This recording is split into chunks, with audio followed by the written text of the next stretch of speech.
Well, welcome everyone. This is Zemirah Jazwierska. I'm the Interfaith minister here at Mile High Church, and I am here to welcome you to an Interfaith podcast. Today, we are so blessed. We are going to be talking about Kirtan as a spiritual practice with two very well-known Kirtan leaders, Scott and Shanti Medina. And so, welcome to our podcast. First off, I want to say that today we're going to explore this beautiful spiritual practice that is known as Kirtan. It is devotional chanting that originated in India thousands of years ago. It is ancient as a spiritual practice. And with that, it is imbued with the energy and the vibrations of millions of people who have practiced this spiritual practice over time. And so I want to explore with Scott and Shanti today as to how can we bring this spiritual practice into our own lives, and how is it relevant today, and what does it bring us in our spiritual practice? How does it deepen our awareness of ourselves, and just what does it do? So what a blessing it is to have Scott and Shanti with us today. They are iconic in our regional neighborhood here. They just celebrated two monumental anniversaries this past weekend. Scott has performed 21 years his annual Star House Kirtan at this beautiful Star House in Boulder. It's a beautiful sacred location that overlooks Boulder, Colorado. And Shanti, too, has celebrated 15 years of also leading her annual women's retreat in this sacred place, which is this Star House. It is a sacred geometry, a building that is built imbued with the resonance of the divine. And so if you haven't, if you are local, I would invite you to check it out, because it's a really special place with labyrinths and crystals and just beautiful vibrations. But Scott and Shanti are a dynamic husband and wife duo, and they are on a mission to uplift humanity by empowering self-realization. They lead sound workshops with the gong, with the didgeridoo. They do 7 chakra crystal bowls. They lead ecstatic community chants. They guide inspiring retreats that do a deep dive into the vibration, into the body, into the soma, and into this experience of the body and the soul, which is soma, and how the body and mantra unite as one. And they even have a project that they've developed together called the Soul Mantra Project. It's a double CD. It's a collection of original chants from interfaith wisdom traditions around the globe. And it's embodied with somatic therapy practices that help you regulate your nervous system and ignite that innate wisdom within you. So what a joy it is to have them on our podcast today. They are a blessing in our community. So welcome, Shanti and Scott. Thank you for being here. Thank you so much. We're thrilled to be here with you. Thank you so much, Zemirah. It's wonderful to be here with you and everyone. Oh, equal over here. We're so glad you're here to share. And so I want you to just let us know a little bit about yourselves. Like, what has been your spiritual journeys, and eventually, how did you get connected to Kirtan as a spiritual practice? Well, for myself, a lot of this came in back around 1990. So over 30 years ago now.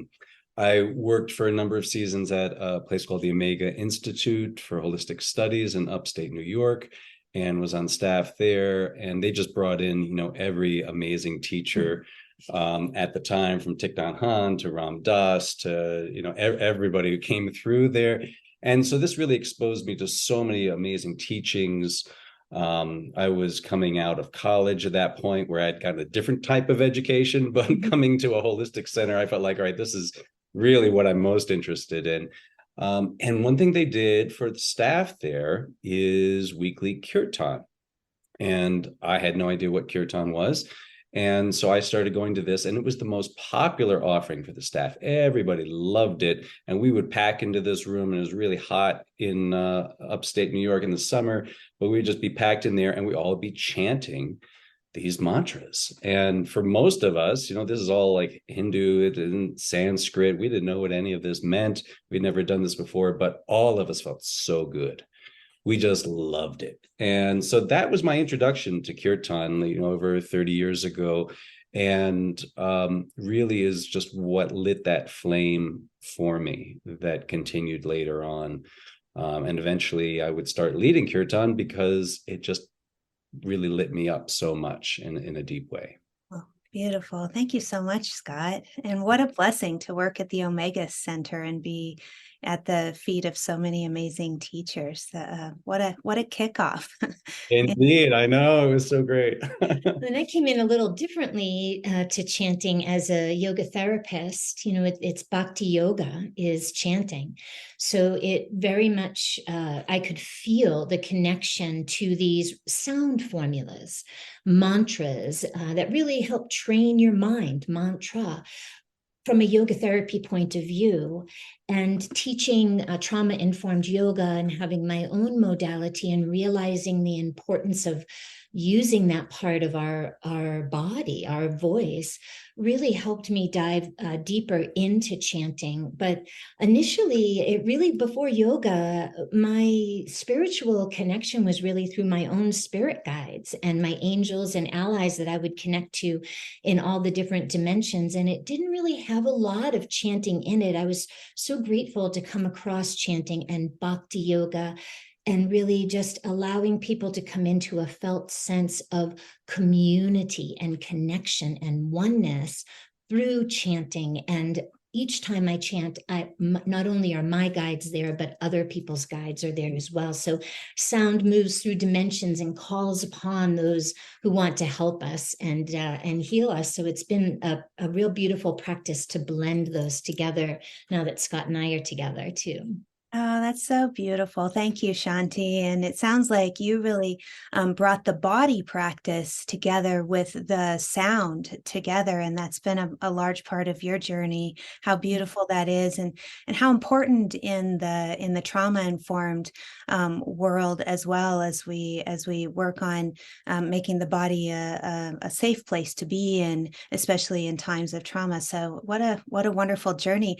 But I'm curious, did both of you start out Hindu, or did you have spiritual traditions as youngsters, or how did you kind of move towards this direction of Hinduism, or just global or multi-faith traditions? Yeah, the Hinduism didn't really predate Kirtan for, I think, either of us, certainly not for me. And I definitely got more into Hinduism as I was just delighting in Kirtan and, reading the Bhagavad Gita and Ramayana and starting to really study that. And it just has, I think, complemented all of the other spiritual backgrounds that I've had and have continued to have since then. Yeah. And I would say the same. It's, it's almost like the chanting brought us deeper into the world of, for me, it was yoga. So seeing how I responded, my body responded to the chanting, and how others responded made me do a little bit more inquiry and investigation into the trauma-informed world, where people can feel that's, like you mentioned, a sense of safety in our body, so we can use our body as a barometer for truth and connection, and to remember that we're one. Oh, that's awesome. Really powerful work. So I'm wondering, why is it called Kirtan and not just chanting? Is there a story behind that, or really Well, it's a good question. Yeah, well, it is traditionally called Kirtan because that's, the song is what that means. And so we're still paying homage to, and because we are mostly singing in Sanskrit with these Hindu chants that is traditionally called Kirtan, and these are bhajans that we're singing, which just means the local chants that we're singing. Bolo is a term to sing, and but what we're really about is making this accessible to everybody and also seeing the universality in it. This whole thing is really kind of a paradox, because this is a bhakti yoga tradition where it is sort of a dualistic thing where you are chanting to your beloved. It's like to the divine masculine of Ram, and then his consort, Sita. And so it's like sort of like the one is divided, and it's through that longing and that passion, that devotion, that you come in. But once you get there, it's sort of a very non-dualistic place. So it's kind of like a paradox in that way. And so it's the same with just the setup of how we do it. And so we try and make it universal for people at the same time. And in our past, we have done chants from all different traditions. Mm-hmm. And that's what I like to remind people who are coming in and thinking like, well, am I joining a cult, or do I have to be a Hindu for this? It's like, well, actually chanting is very common in every spiritual path. I mean, the Jewish tradition is just full of chants, and, you've got hymns in Christianity, and it's the history is rich with singing in one form or another through every tradition. So even though we primarily do chanting from the Hindu tradition, we like just to remind people we're chanting these sacred divine names of the one. And it might have different faces depending on the tradition that you're in. And we are respecting and being honoring of that tradition. And we also are acknowledging it transcends any one belief as well, in that sort of paradoxical way that it suddenly comes into this unifying force. Thank you for that. And I loved something that you said there, where you said, we kind of start out singing externally to the beloved, and that Kirtan, as I heard you say, is kind of this way, or this spiritual practice of moving ourselves internally to experience kind of that oneness inside. So does that kind of encapsulate that paradox of, it's the beloved all around us, but then it's this finding the beloved or feeling the beloved that we're unified with inside of us? Exactly. Yeah. And, for a lot of people who are new to it, I think their primary concern is, what am I chanting to? What do these words mean?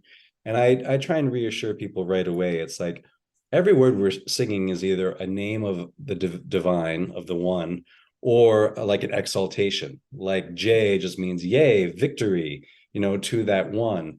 And so it's all good things. But in some ways, it's kind of nice that you're not just chanting words or names that you're familiar with, because then your mind gets latched on to the conditioning you have from your past. Whereas in some ways, if it's something you don't understand, you just give your heart to it. And that's what happened for me early on. And then you just are sitting with the experience of it. Oh, that is so beautiful. You and Shanti, many years ago, I took my daughters, who were young at the time, to one of your kirtans at the Star House. And I remember during the kirtan, they fell asleep, literally in the middle of the floor, with everyone just jumping around and all this joy. And it like lulled them into this inner peace. But when we got home, they were like, Mom, what were y'all saying? It sounded like chicken soup, chicken soup, chicken soup, chicken soup. And I said, hey, chicken soup, just sing chicken soup. And I love how you just explained that you don't have to get caught up in the meaning, because the meaning's imbibed in the vibration of it, and it kind of allows your mind to relax and let go. How beautiful. Yeah, that's a I would add that it's the earnestness of what you are coming to in your devotion. Chanting, kirtan, it reminds us of our divinity. We're not creating anything that's not already there. We're not really even changing anything. We're remembering and revealing this.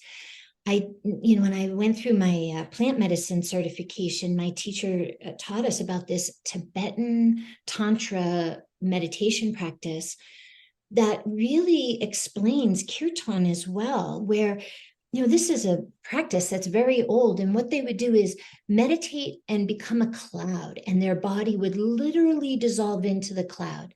Then they would start the sacred sound formula, the mantra, Om Mani Padme Hum, or whatever the mantra was. And then that cloud would become the Buddha or Ganesh or whatever, the medicine Buddha, whatever they're wanting to become and embody. And then they reform themselves as the Buddha that has always been within them. And the chant, the mantra, is what pulls that out of us and draws it into us. All of these aspects are within us. So like Scott said, it's a celebration. You're literally saying, yay, me, I am remembering my divinity. That's so beautiful, Shanti. So what I hear you saying is that a lot of these God qualities or these divine qualities, you're kind of bringing them forth into a greater embodiment and awareness. What a beautiful practice it is. That's so beautiful. So yeah, so talk to me about these mantras. Kirtan is about these chanting of these mantras. First of all, what is a mantra? I know these are powerful words, that have been chanted for thousands of years, but what is a mantra, and do you have a favorite one or a favorite meaning or one that's really been important or valuable in your lives? Well, I think I was first introduced to mantra, aside from the kirtan I explained, actually through meditation. And it's on the meditation teacher that I was following at the time, giving the mind a mantra was a very powerful tool. He likened it to giving an elephant a stick, because their trunk is always going to be searching and grasping at something. And if you just give it a stick, then it's all set with that, and it'll be very obedient to what's needed. And so it was a similar thing of just giving the mind a tool, so you don't have to sing it, you just are repeating that. And one of the ones he offered that I really took to was actually Ram, and that was one that Gandhi used as his mantra. And so you just repeat, hundreds of times a day if you want, just to occupy your mind, to just not be wandering, regardless of what you're doing, just Ram, Ram, Ram, Ram. And you get into that as a pattern and a practice. So that's the power of a mantra, even outside of singing it. And my way with mantra started a long time ago when I was in my early 20s. And my first experience with meditation was transcendental meditation. So in transcendental meditation, when you go through that lineage, you receive a personal mantra. I think there's maybe 10, 12, 13 total, and you receive one from your teacher. And that mantra is what took me within myself and helped me to really feel and receive the benefits of transcendental meditation. So that's how mantra came into my life. Oh, that's so beautiful. So both of you kind of described this way of using this as a way to focus the mind, kind of beyond all this chatter. I know I could really use that as well, as a daily kind of anchor point to kind of bring back to. Do you have one mantra that you could share the meaning of if somebody wanted to practice one, just to start? Is there one that you would throw out there that maybe people could try out? Well, the Om Namah Shivaya is an obvious one that helps us remember the elements. Each syllable touches upon each one of the elements. So we're remembering our illuminated divinity with Om Namah Shivaya. That's from the Hindu tradition. Then we have from the Tibetan tradition, Om Mani Padme Hum or Om Mani Padme Hum, which is honoring the jewel in the center of the lotus flower. And there's a whole teaching around that I am not a master in it all, but in essence, Om Mani Padme Hum, we honor the place where the lotus flower grows in the deepest, most fertile mud and ground, and that lotus grows through the water and blossoms, and we remember that in our hearts, bowing to the jewel in the center of the lotus flower, honoring where it came from and that lineage. So Om Namah Shivaya and I think Om Mani Padme Hum are two really powerful mantras that you can just repeat to yourself. When I want to connect with Kuan Yin within myself, that mother of compassion, I'll use Om Mani Padme Hum, Om Mani Padme Hum. She has an affinity for that mantra. If I'm really wanting to remind myself of my courage and my power, I might say Om Namah Shivaya, Om Namah Shivaya and call upon that energy. So my favorite one changes with the tool that I'm using it for, the instrument of that sacred sound formula that I'm chanting for myself and all those to come after me. And that's been chanted before me. So it's so easy to dive in. They've already created the pathway in the sound that goes through many dimensions. And so those are two that have been well grooved, let's say. Oh, so beautiful. The imagery, Shanti, is just so gorgeous with that. And I love that, well grooved. So people have already put the vibration out there. So you're just activating it in your life. That's so beautiful. I'm going to remember that for later today. I just want to start in. That's just a beautiful way of describing it. Yeah. So music is a kind of medicine. You mentioned plant medicine, and sound is a medicine as well. And it's becoming incredibly, well known these days. People are reaching for other ways to access healing, and sound has really come to a forefront for a lot of us. And with chanting in particular, and because it's so repetitive and full of vibration, and it has that power, like you were saying, to move us into our heart. The mantra can shift us on so many levels, physiologically, emotionally, spiritually. Can you talk a little bit about the effects Kirtan has, or that maybe you've seen in working with people on healing the body, mind, and spirit, or even bringing them together? Well, I think a key one that's accessible is something that you referred to before, which is just that quieting of the mind. And really at the end of any chant, and which we usually do, each chant could go anywhere from 10 to 20 minutes long. And when it finishes, just the silence is profound. I mean, in some ways, that's the fruit of it all, is within yourself. It's sort of like just the mind eraser, and you just bask in that vibration, that humming of silence afterwards. So that's the most immediate, I think, for a lot of people.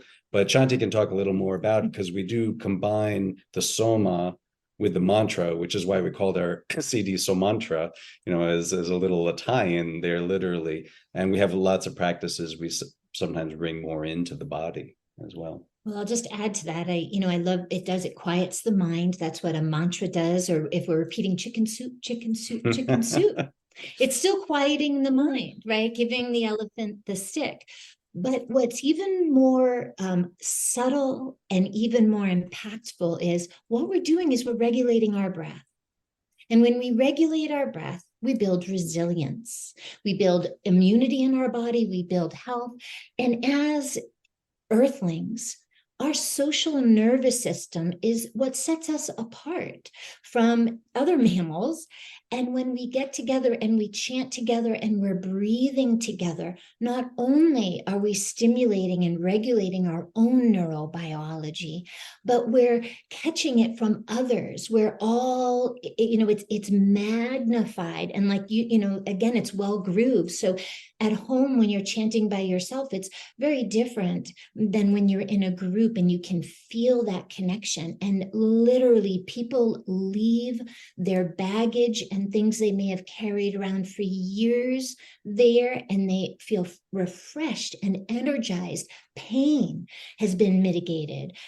People's trauma has been finally released. And then we just clear the space afterwards. And there you go. It's like we take out the garbage. We take out the energetic garbage for you. But really, the key again is earnestness and sincerity. What are you ready to release? Allow this ancient practice to release it, like a lot of practices do in many traditions. What are you ready to receive in that space? That is so beautiful. Oh, thank you both. And I love how you brought in community and the power of practicing together. I think, and also how that can be different at home, but that you bring those energies, and that when we all are together chanting, the power of that and the synergy of that is so rich and so depth enhancing too. And I love the taking out of the trash. Yes, I love that. How could I could just use different ways to take out the trash, either whether it be energetically or in thought form. How wonderful to have another way to just vibrationally regulate ourselves and to do it together. That's just so beautiful. And so Kirtan has developed here in the Western world, has expanded. And as you said, many faith traditions have forms of singing, chanting, because it's a way of praising or bringing ourselves into alignment with the divine. But, here in the Western world, I've noticed, if you go to India, a lot of the chants are just done in Sanskrit. But over here, we've brought in many of the faith traditions. We've brought in English. We brought in English rock songs, or maybe, just key phrases from these powerful musics. It's become this interconnection. What has been your experience? How has it evolved and changed as you've been sharing it? And what is your experience of all of this global kind of fusion in the practice of Kirtan? Yeah, exactly. Well, I mean, as I understand it, the Kirtan always has been sort of the people's form of prayer. It's always been something done by the commoner. And so it's not done, just by the priests or the people who have, reserved knowledge but no, this is the accessible folk music and way to God and Goddess. And so it has a tradition of just molding and adapting and transforming based on the cultural circumstances. I mean, even the harmonium, which is used as a primary instrument for leaders using it, that initially, I believe, was brought over by missionaries to India, who wanted to use it for probably Christian purposes, and the local said, "Oh, thank you very much for this instrument. We're going to now take it and do our own use out of it." And so it makes all the sense in the world that as it comes to the West now, and that now it gets imbued with new life and new forms, just as there's thousands of deities and forms in the Hindu tradition. Now there's more musical forms as well. So yeah, you have like reggae, kirtan, and it can be popular, and some rock kirtan. Our kirtans are definitely on the more upbeat, ecstatic, high energy level. That's just what we bring to it. And so yeah, sometimes we'll do what's called now mashups, like where we'll take a mantra and we'll put it to a Beatles song, and just because that's what we love. And but hey, even the Beatles, I mean, come on, I like to kid around that they brought kirtan to the West in the 60s, really, largely thanks to George Harrison. So it kind of ties in that way. But it's a celebration of the one, and you make it relevant to your culture so that people identify with it and then go deeper with it in that context. Oh, so awesome. And if no one's ever seen a harmonium, what is a harmonium for folks who have never heard or seen this? Yeah, well, it looks thing. right. It looks pretty much like a little keyboard. It's kind of a cross between a keyboard and an accordion. Probably the easiest way to think about it is as an accordion, because that's sort of, you have bellows, and so that forces the sound out of it. It's not electronic in any way.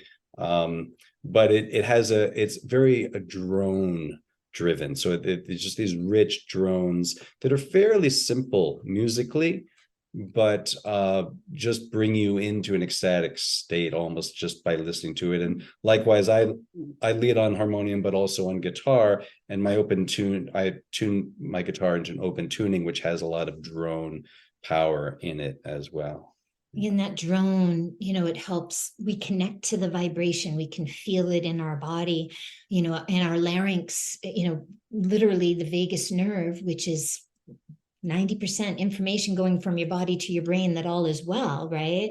Sound is one of the ways to regulate that vagus nerve. And so it's powerful. And I think a main distinction that's important when we talk about music and all the wonderful aspects of kirtan is that it's not a performance. It's really not. It's a practice. And when we lead kirtan, whether there's 150 people there or there's 25 people there with us, we're sharing our practice and inviting others into our practice. Oftentimes we share kirtan in the round. And so we're all in the circle together, as you know, from our Star House that you've been to.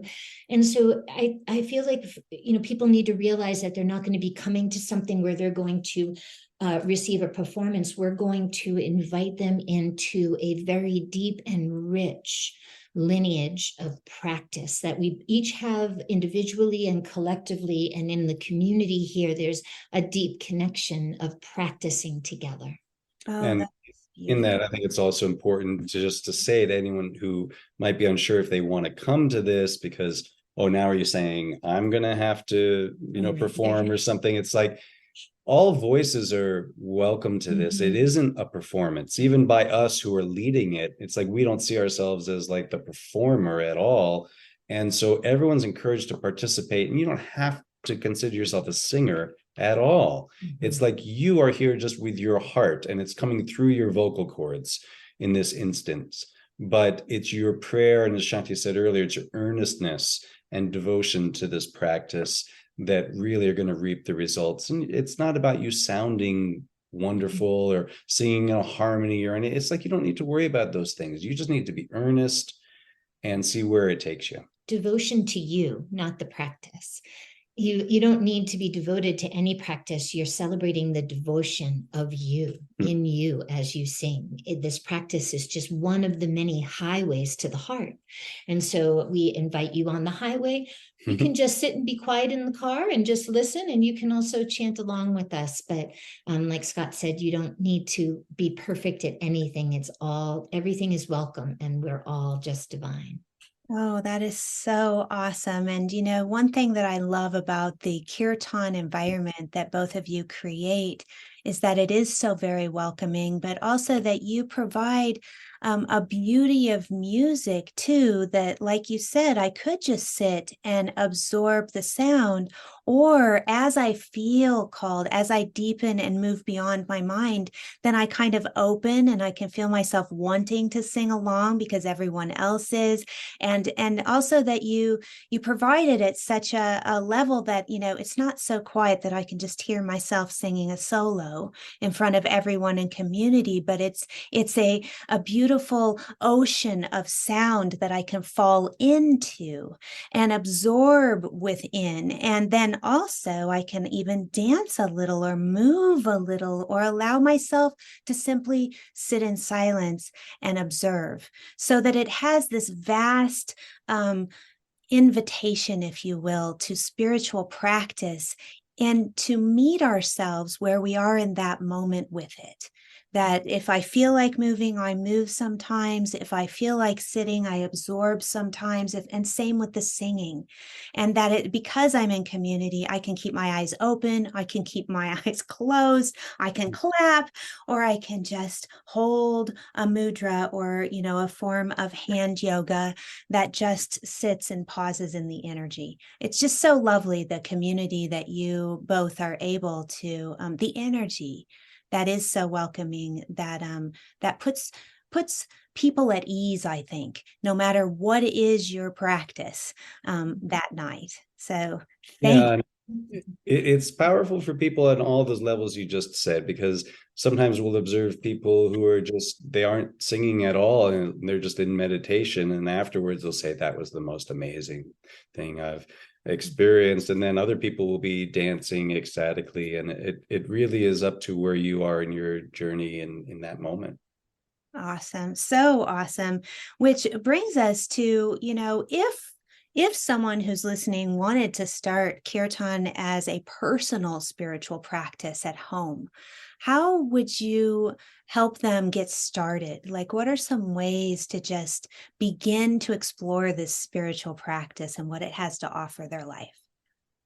Well, I would suggest that they find a mantra that speaks to them. And that mantra can really be in English or any language. Maybe they have their own rich history. Maybe if they're Jewish, they might want to look more at the vast, like Scott mentioned, the Hebrew chants.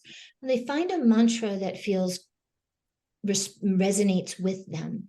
A lot of saying the mantra, like even if you're saying chicken soup, you can see where your tongue is going and where it's touching the palate of your mouth, and your earnestness, you're creating that energy. So it's not really about us saying, okay, this is the mantra that you start with, of more of people finding what really resonates with them. And so they could just speak a mantra, Om Mani Padme Hum, Om Mani Padme Hum.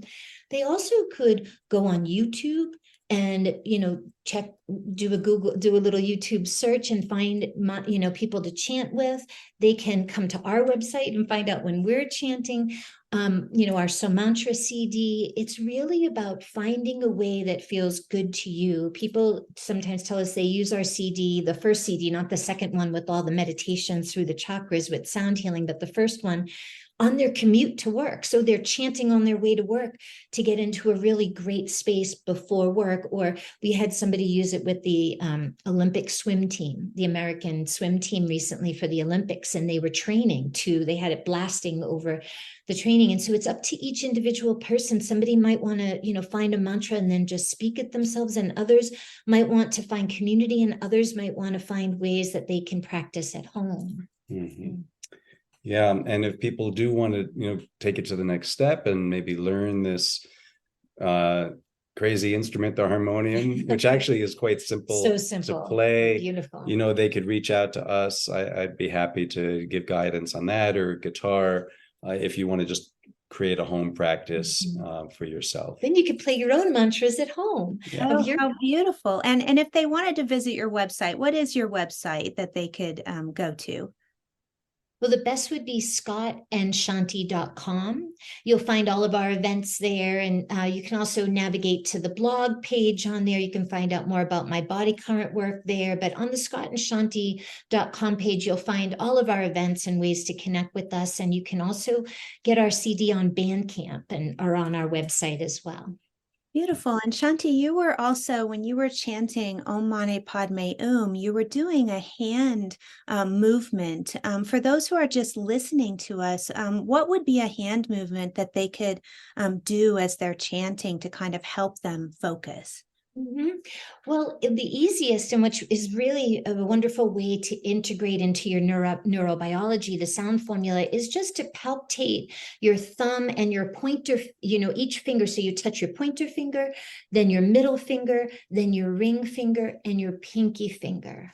And each one corresponds to an element. Each one corresponds to a planet. So there's a lot that you're stimulating there to bring in balance of the elements. And then you can hold one. So maybe you just want to hold Gyan Mudra, which is the thumb to the pointer finger. My teacher, Dr. Lauren Roach, says that mudras are passports into our heart. And so you could hold any of those. But yeah, I forgot we're just, it might be audio, so it's good to define that. Yeah, thank you. Oh, that's beautiful. I love that. Mudras are passports into the heart. Mudras, the hand yoga, really, like the hand yoga. That is so beautiful. Well, we're coming to the end of our time together on this podcast, but I want to invite everyone who's listening, and we have a very exciting event coming up here at Mile High Church on August 16th. It's a Wednesday night from 7 to 9 p.m. And you'll be able to join Scott and Shanti live. They're going to create this beautiful community of sound for us here at Mile High. I'd invite you to go on to their website, scottandshanti.com, and explore all their offerings there, and you'll see other events that they're offering. But I just invite invite any of you who are listening today, if you want to explore Kirtan as a spiritual practice, there is a vast body of knowledge out there. You can go to YouTube, you can go to SoundCloud, you can go to Spotify or Apple Music, all the places you find your music out there. You can go to Google if you needed to, and even read a book on it if you wanted to get started, because it is a beautiful world. And I just want to thank Scott and Shanti for the amazing information that they shared with us today, just opening portals of wisdom around this ancient practice for all of us. So thank you both for being with us. And if you're tuning in, we hope that we'll see you in person sometime soon, or that you will tune back in for more of interfaith spiritual practices. So thank you for being here. Thank you so much. Our pleasure. Thank you to everyone at Mile High. We look forward to seeing you on August 16th. Come on out and chant with us. Can't wait. Yeah.